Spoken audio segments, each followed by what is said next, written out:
दिल्ली और एनसीआर के इलाकों में पीक पर मॉनसून। दिल्ली एनसीआर में सुबह से झमाझम बारिश हो रही है। उमस भरी गर्मी से लोगों को राहत मिली है। दिल्ली समेत कई राज्यों में भारी बारिश का अलर्ट जारी किया गया है। मौसम विभाग ने बारिश का येलो अलर्ट जारी किया है। अगले 2 दिन तक राजधानी में बारिश का अलर्ट जारी किया गया है। हरियाणा और पंजाब में भी बारिश का ऑरेंज अलर्ट जारी किया गया है। बड़ी जानकारी आपको बता रहे हैं। तो हरियाणा और पंजाब में बारिश का अलर्ट जारी किया गया है। दिल्ली और एनसीआर के इलाके में पीक पर मॉनसून है, जिसके चलते एनसीआर में सुबह झमाझम बारिश हुई और जिसके चलते लोगों को उमस भरी गर्मी से राहत मिली। लेकिन दिल्ली एनसीआर में थोड़ी देर की बारिश से ही जलभराव की स्थिति देखने को मिलती है। तो वहीं बता दें, मौसम विभाग ने बारिश का येलो अलर्ट जारी किया है। अगले 2 दिन तक राजधानी में बारिश का अलर्ट जारी किया गया है। फिलहाल बारिश की वजह से मौसम सुहावना हो गया है, लेकिन जलभराव की स्थिति दिल्ली एनसीआर में थोड़ी देर की बारिश से देखने को मिल रही है।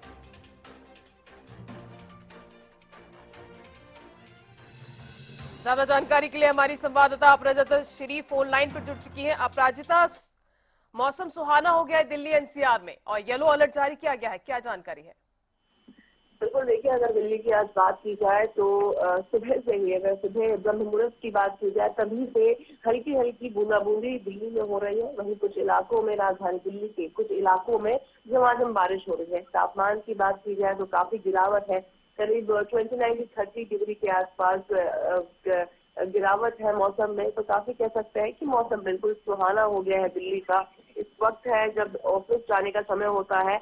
आमतौर पर अगर देखा जाए तो काफी गर्मी होती है, धूप भी हो जाती है 10 बजे तक, जिसकी वजह से आवाजाही में थोड़ी परेशानी हो जाती है। अब अगर हम उमस की बात करते हैं तो बारिश हल्का, अगर थोड़ी बहुत बारिश होती है जिसके बाद उमस का मौसम हो जाता है, लोगों को बहुत परेशानियां होती है, चिपचिपा मौसम हो जाता है। तो बिल्कुल जिस तरीके से आपने जिक्र किया कि राजधानी दिल्ली में थोड़ी बहुत ही बारिश के बाद फिर वाटर लॉगिंग की परेशानियां लोगों को झेलनी पड़ जाती है। तो बिल्कुल, क्योंकि देखिए आज रात से ही 3:30-4 बजे के करीब से जब बारिश हो रही है कई इलाकों में, तो बिल्कुल उम्मीद कर सकते हैं कि वाटर लॉगिंग की परेशानियां आज संभवतः लोगों को झेलनी पड़ेगी। जी, तमाम जानकारी साझा करने के लिए अपराजिता, आपका बहुत बहुत शुक्रिया।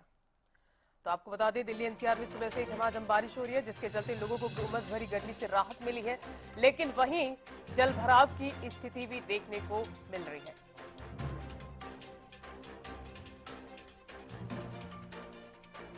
ज्यादा जानकारी के लिए हमारे साथ राजीव दहिया जी, ब्यूरो चीफ, फोन लाइन पर जुड़ चुके हैं। राजीव जी, दिल्ली एनसीआर के इलाकों में एक पीक पर मॉनसून है और जिसके चलते लोगों को उमस भरी गर्मी से राहत मिल रही है।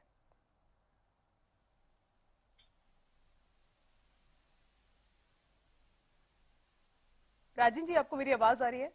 जी दीक्षा, बताइए।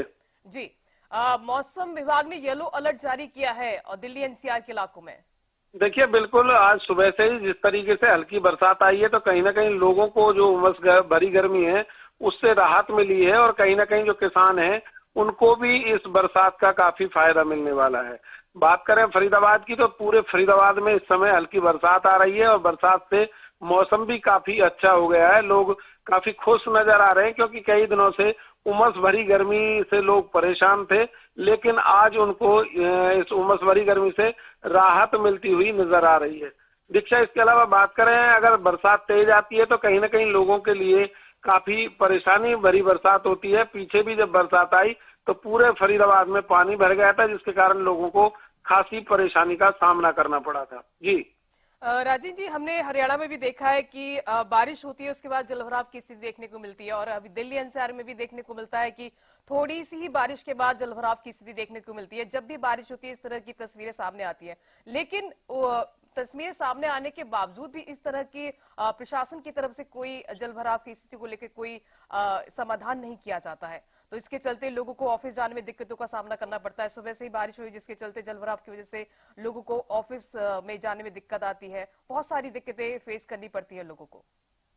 दीक्षा, बिल्कुल, अगर बात करें जिस तरीके से लगातार कागजों में हर बार करोड़ों रुपया पानी निकासी के लिए खर्च किया जाता है, लेकिन धरातल की बात करें तो तैयारियों को लेकर तमाम तरह के दावे प्रशासनिक अधिकारियों की तरफ से किए जाते हैं, लेकिन वो दावे जब बरसात आती है तो उस बरसात में धुल कर रह जाते हैं। साफ तौर पर कह सकते हैं कि कागजी कार्रवाई तक ही सीमित रह जाते हैं ये दावे, और नालों की सफाई होना, और तमाम जो गलियों में नालियां हैं उनकी सफाई होना, उस बात के दावे किए जाते हैं, लेकिन वहां पर कोई सफाई नहीं की जाती और यही कारण है कि पूरा फरीदाबाद जलमग्न हो जाता है और इसके कारण लोगों ना केवल दुर्घटनाग्रस्त होते हैं बल्कि कई लोगों की मौत भी इसके कारण हो चुकी है।